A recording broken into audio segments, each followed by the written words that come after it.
One-time NXT Women's Champion, one-time WWE Raw Women's Champion, two-time WWE SmackDown Women's Champion, two times and one half of the inaugural WWE Women's Tag Team Champions, the 2019 Miss Money in the Bank, the first ever WWE Women's Triple Crown and Grand Slam Champion. Ladies, gentlemen, my non-binary friends, it is I, Josh Robinson here for Love Wrestling, and today we're talking about Paramore's number one fan, besides me. Yes, it's the Legacy of Bayley.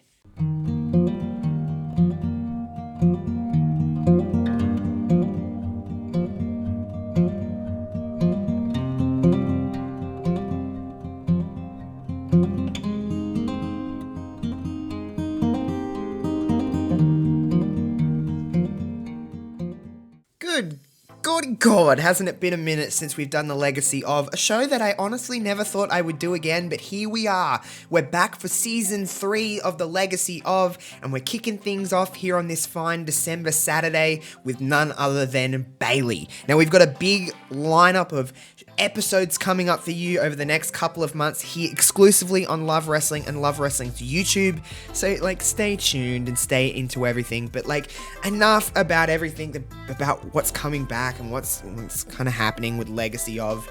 I think it's time we get into this episode. Are you guys ready to talk about none other than Bayley? As a lifelong fan of WWE, of professional wrestling, Martinez had been attending shows by Big Time Wrestling, a promotion in Northern California, since she was 11 years old. In April of 2008, she started a professional wrestling career at the age of 18 by attending Big Time Wrestling's training classes by her head trainer, Jason Styles.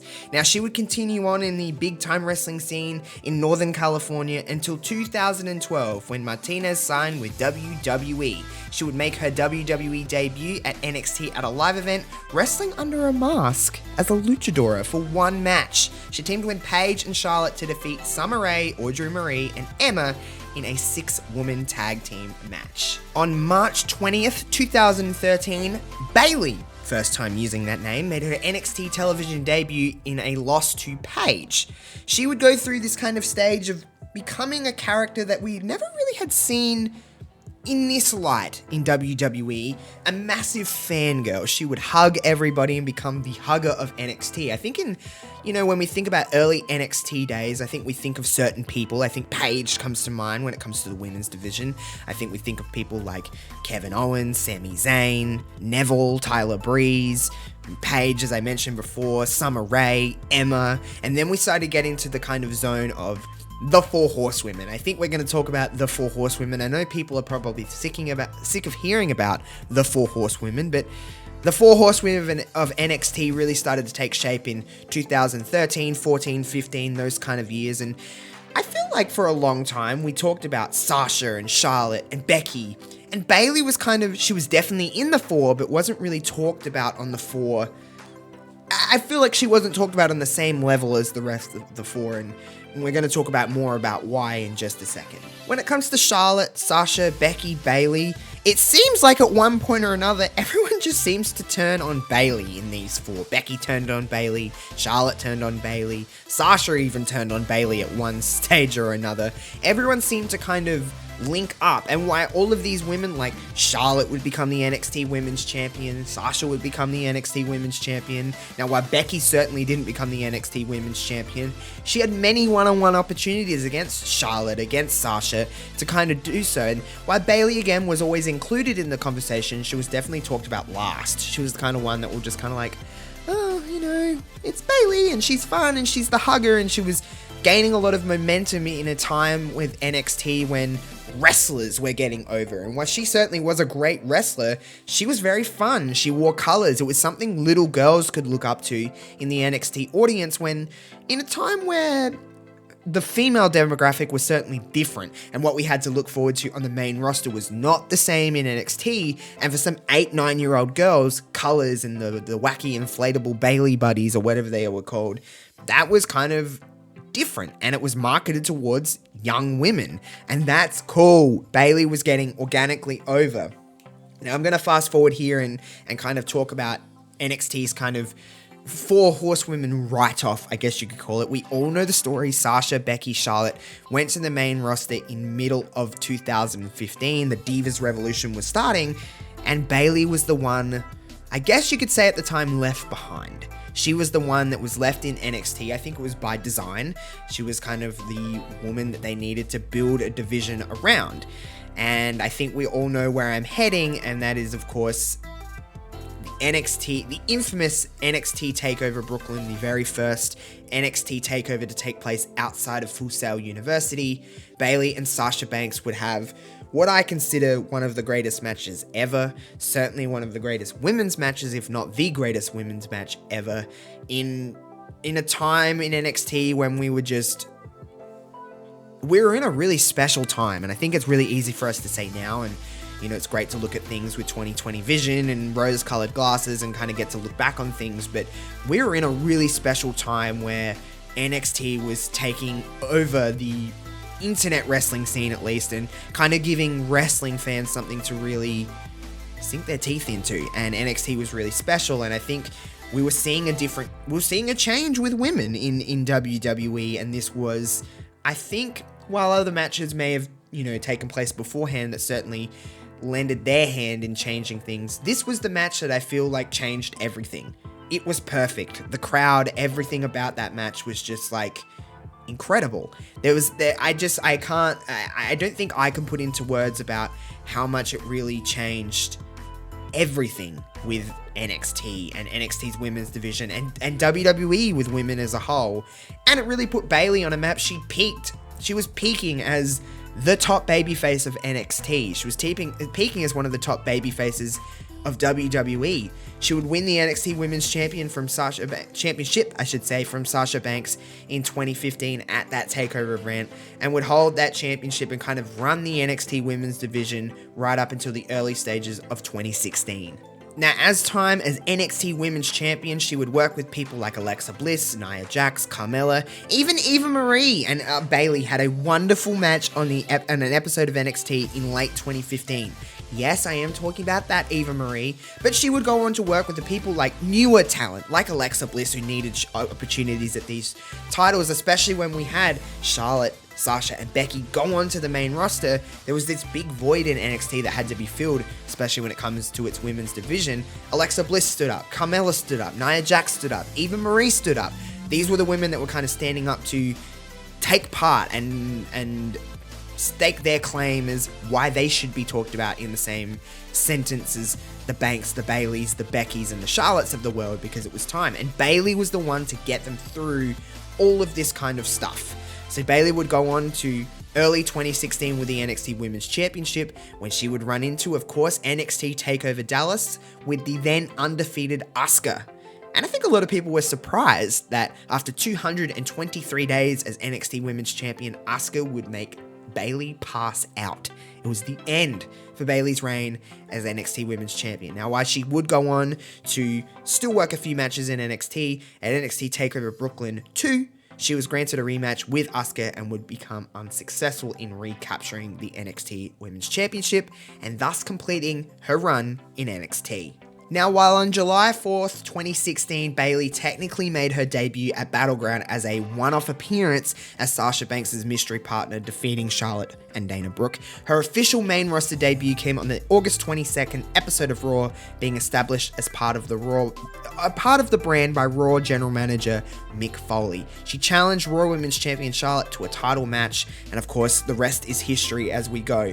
Bayley was kind of thrust right into the title picture in 2016 upon her arrival, nearly exactly 1 year after the other three of the four horsewomen made their debuts in WWE. She'll go on to work with the likes of Charlotte, of Sasha Banks, of Dana Brooke, and kind of work, I guess you could say she was one of the top talents going into the end of 2016 and into early 2017. She would even compete for the Raw Women's Championship at the Royal Rumble in 2017 against Charlotte Flair. She would fail to win that championship. However, she would go into a main storyline at WrestleMania 33, because as we know, going into the storyline with WrestleMania 33, it was Nia Jax, Charlotte Flair, Sasha Banks, and Bayley in a fatal 4-way elimination match. It was actually on the 13th of February episode of Monday Night Raw in Las Vegas where Bayley defeated Flair in the main event to win the Raw Women's Championship after an assist from Sasha Banks.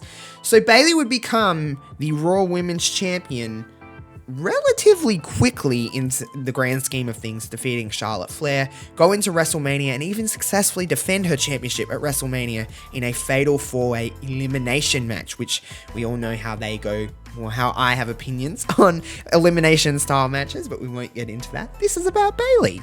Now, it wouldn't be all strawberries and kisses for Bayley, as just a month after WrestleMania 33, she would lose the championship to Alexa Bliss, ending her reign at 76 days. Now, this is where things get really, really rocky for Bayley. Bayley had a really rough couple of years. She lost the NXT Women's Championship in 2016. She would then win the Raw Women's Championship nearly a year later. She would only have a 76-day reign, as I mentioned. She would lose to Alexa Bliss, and everything just kind of spiraled out of control for Bayley. A once loved and super duper duper duper duper over babyface in NXT, and even her beginning on Raw, something wasn't clicking, something wasn't working. On June 4th at Extreme Rules, she failed to regain the title in a kendo stick on a pole match. Now when I say that, people will remember that match and how interesting it was. I guess you could say that. She would end up suffering a shoulder injury in a match with Nia Jax in 2017. She would go on and just kind of coast. I guess that's the best way you could kind of describe her, is she would coast. She was kind of wherever Sasha Banks was, Bayley wasn't far behind. She wasn't really in the title picture per se. She wasn't doing anything of that great of value. Of course, the times were changing and more women were coming in. Things were changing with the WWE, how they presented women, and while Bayley was featured, I guess you could say, in this conversation, she was not the forefront. She was not the main focus. Things were getting a little rocky for Bayley. Now, going into at the end of 2018 and working Evolution and having all these great things like the first ever Women's Royal Rumble, working more things at WrestleMania, Evolution, like I just mentioned before. Again, it's not like she was in the main event. She was just kind of Sasha Banks' sidekick for a long time. But the crystal kind of silver lining in all of this is that in 2019, at the very beginning of 2019, it was announced that WWE were finally introducing women's tag team championships. The Elimination Chamber pay-per-view, in the very first 6 tag team Elimination Chamber match for women in WWE, Sasha Banks and Bayley would become the first ever WWE Women's Tag Team Champions. However, after just 49 days, they would lose it at WrestleMania 35 to the Iconics in a fatal 4-way tag team match. It seems to be kind of fitting, and it seems to be kind of the run of the norm when I'm talking about Bayley throughout these years of just ebbs and flows and ups and downs, and never really being the main kind of focus for everything going on with Bayley and her run on the WWE main roster. People knew she needed a change, people knew something needed to happen from her, and we don't really understand what it was. No one really had an answer. However, she was drafted to the SmackDown brand, a part of the Superstar shakeup, kind of disbanding her team with Banks because Banks remained on Raw. It was just kind of the end of that time, and I think for the best, Bayley needed to spread her wings. Now, Bayley would win the Money in the Bank ladder match on the May 19th show, granting her a women's championship match at any time of her choosing. Later that night, she would cash in and defeat Charlotte Flair to win the SmackDown Women's Championship for the first time. She would become WWE's first ever Women's Grand Slam champion. It's something that no one can take away from Bayley. She was kind of the first one to do that. She feuded with Alexa Bliss, Nikki Cross. She defeated them in a 2-on-1 handicap match at Stomping Grounds, and then retaining the title against Ember Moon at SummerSlam. Now here's when things get interesting for Bayley. When we said she needed some kind of change, she was just kind of coasting along doing the same thing and it wasn't getting the same results. Isn't the definition of insanity repeating something over and over again, expecting different results?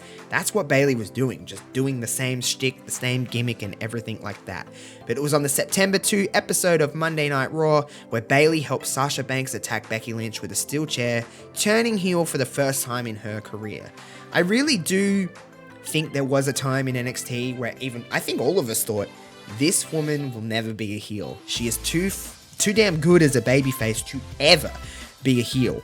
And then she did it. And then it started one of the kind of most shocking runs in terms of like how dominant she was for how long she was on top for in a time where it wasn't really the most fun to watch wrestling. But she would lose the championship and win it back from Charlotte Flair on the November 1st episode of SmackDown. She kind of... It's an interesting time. Going through to the October 11th episode of SmackDown is where she won and then kind of continued on with November 1st. But she would kind of debut a new look, cutting off her signature ponytail, which was a staple for Bayley over the time. She would attack the inflatable tube men called the Bayley Buddies during her entrance, and kind of it all changed. The music was gone. She was this new character. She was just associating herself with Sasha Banks again, and this time it was kind of Bayley as the talk of the town, and Bayley was the SmackDown Women's Champion, and going through all of this, she would go into a time, like I said, that wasn't the most fun in 2020 when the pandemic hit and there was no fans. And who were the shining lights of WWE programming on Raw and SmackDown? It was Bayley and Sasha Banks. They were the two that were holding down the fort. They'd end up regaining the WWE Women's Tag Team Championships. Sasha Banks would end up gaining the Raw Women's Championships, and Sasha and Bayley were literally running the women's division. They're going through all of this stuff, and it was just an incredible time in so many ways of the world. It was just a really incredible time to watch them two shine. I don't know if Bayley would have had the run that she had if there was an audience. I really don't know what would have happened. I think it prolonged a lot of things, and it just kind of did it handed Bayley a great opportunity, and she ran with it. She would work WrestleManias with no crowds, retaining her championship, I should say.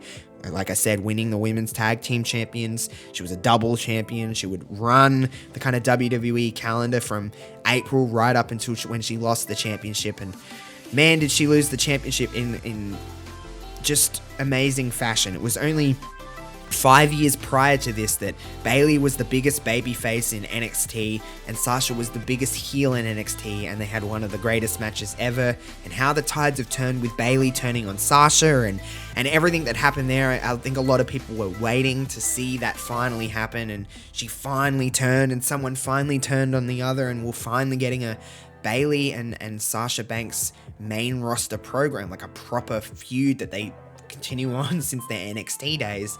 It was in front of no fans in the Thunderdome, but they were able to finally have these kind of killer matches. Of course, Sasha Banks would win the Women's Championship, the SmackDown Women's Championship, that is, from Bayley inside of Hell in a Cell, and it was amazing. Even with no fans there, they had some really killer matches.